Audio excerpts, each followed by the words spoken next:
Hello there and welcome to BizWorld. Bank Negara Malaysia BNM has maintained the overnight policy rate OPR at 3% at its Monetary Policy Committee MPC today. In a statement, BNM said the global economy is expanding at a more modest pace amid slower growth in most major advanced and emerging economies. It said global trade going forward is expected to weaken further as trade tensions continue to escalate, with increasing signs of spillovers to domestic economic activities in a number of countries. For Malaysia, the central bank said the stronger economic growth performance in the second quarter of 2019 was underpinned by the resilience of private spending. Going forward, these domestic drivers of growth, alongside a stable labour market and wage growth, are expected to remain supportive of economic activity. On the external front, it said Malaysia's diversified exports will partly mitigate the impact of softening global demand. It also maintained its baseline growth projection for this year within the range of 4.3 and 4.8%.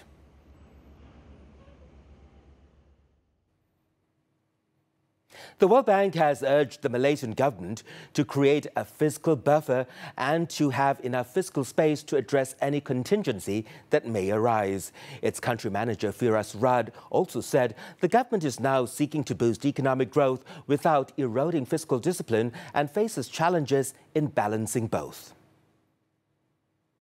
One is to grow the budget, the other to grow the economy, and the other is to make sure that the poor and the vulnerable are protected, and to make sure that the fiscal position is well maintained. So this is going to be an act of sort of balance, or a balancing act that it will have to try to achieve, and we will see where things turn out over the next few weeks and months.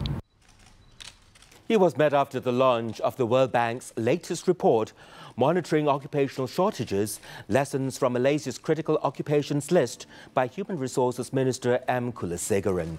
The report revealed that Malaysia's Critical Occupations List, COL, is an innovative platform for keeping abreast of changing labour market demands associated with new technologies, automation and Industry 4.0.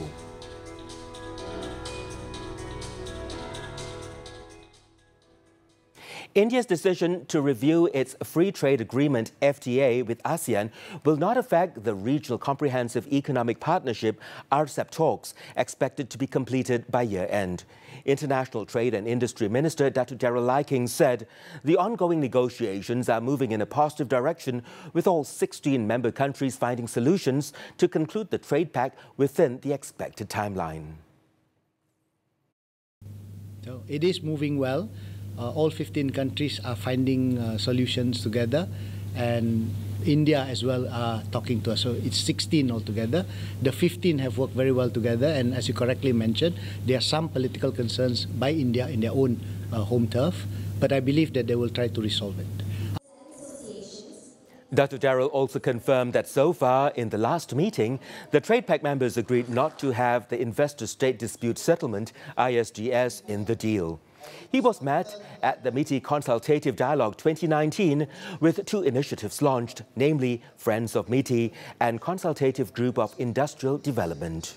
You will still get stuck into that little thing that will get nowhere. When I see Petroleum Nasional Berhad Petronas is ready to provide commercial liquefied natural gas LNG bunkering services by January the 1st, 2020. According to its Vice President LNG Marketing and Trading, Ahmad Adli Alias, this is in support of the government's ambition towards making Malaysia a bunkering hub. He said the International Maritime Organization's decision to implement a sulfur cap on maritime fuel will begin January next year. This was triggered a further transition to LNG as an alternative and cleaner bunker fuel option. The LNG share of the bunker market, he said, is expected to increase up to 7% by 2030 from less than 3% today.